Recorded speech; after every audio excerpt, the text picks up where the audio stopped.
ఇవాళ ఇక్కడ ఉన్నటువంటి వ్యక్తి ఇవాళ ఎన్ని రకాలుగా తెలుగుదేశం పార్టీలో మన నాయకుల్ని ఎన్ని ఇబ్బందులు పెట్టారో చూసాం.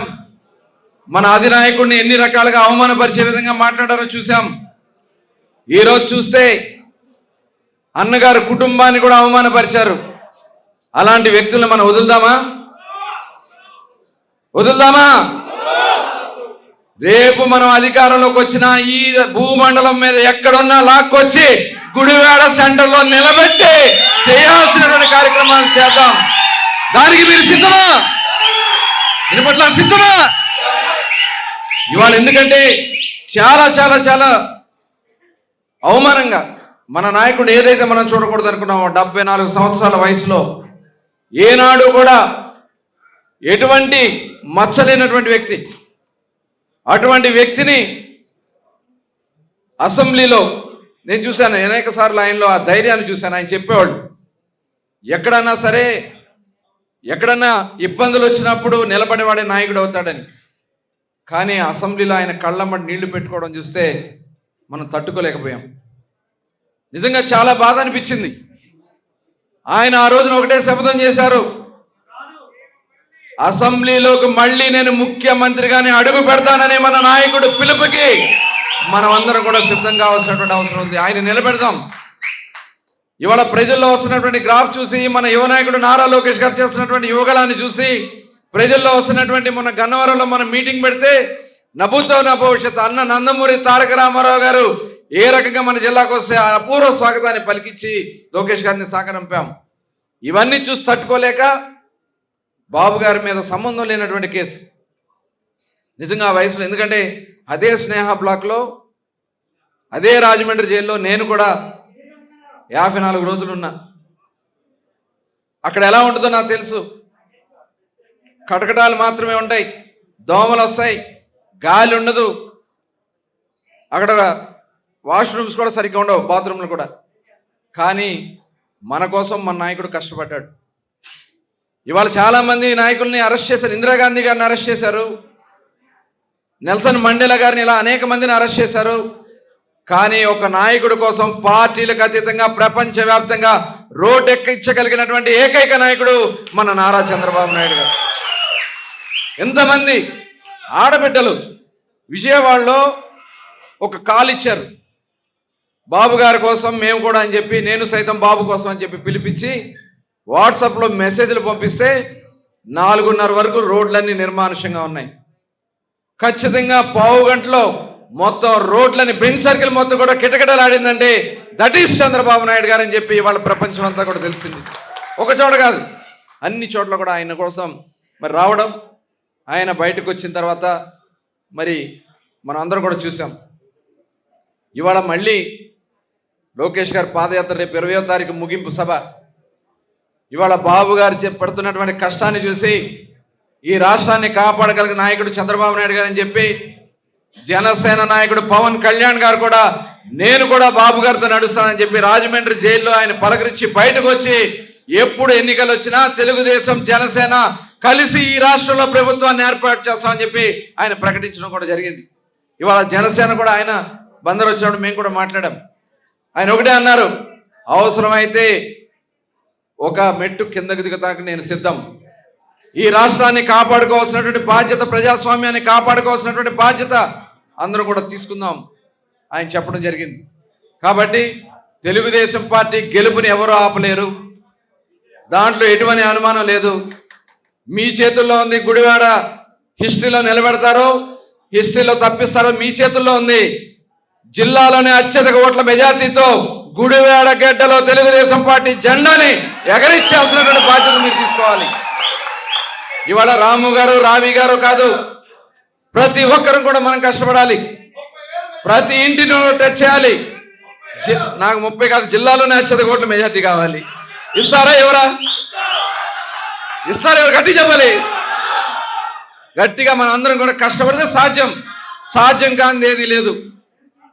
ఎందుకంటే బహుశా మళ్ళీ ఇన్ని తీసుకొచ్చి మా బందరికి ఏమైనా పెడతాడేమో జగన్మోహన్ రెడ్డి అనుమానంగా ఉంది. కానీ ఇవాళ ఎన్ని చేసినా జిమ్ముకులు సాగు. మాదేవుడు సన్నాసి, ఆల్రెడీ మిడిల్ డ్రాప్ బందరోడు సన్నాసి. తెలుసు ఎవరో? మా బందరు సన్నాసి ఉన్నాడు అక్కడ. ఏమో పేరు చెప్పరు కానీ బందరు సన్నాసి, మిడిల్ డ్రాప్. ఏమనంటే నిన్న మొన్న నేను ఎమ్మెల్యేగా గెలిచాడు కదా, కనీసం పొలాల దగ్గరికి వెళ్ళాలి కదా అంటే, నేను వెళ్ళా, మా అబ్బాయి తిరుగుతున్నాడు, మా అబ్బాయి కోవిడ్లో కష్టపడ్డాడు అంటున్నాడు. కోవిడ్లో ఇప్పుడు అడిగింది నేను ఇప్పుడు సంగతి చెప్పాయా బాబు అంటే, వాళ్ళు రెమిడైజర్ ఇంజక్షన్లు అమ్ముకోవడం ఆయన్ని తెలుసు. కోవిడ్ని వ్యాపారంగా చేసుకున్నటువంటి కుటుంబం ఆ కుటుంబం. నేను వాళ్ళ గురించి మాట్లాడను.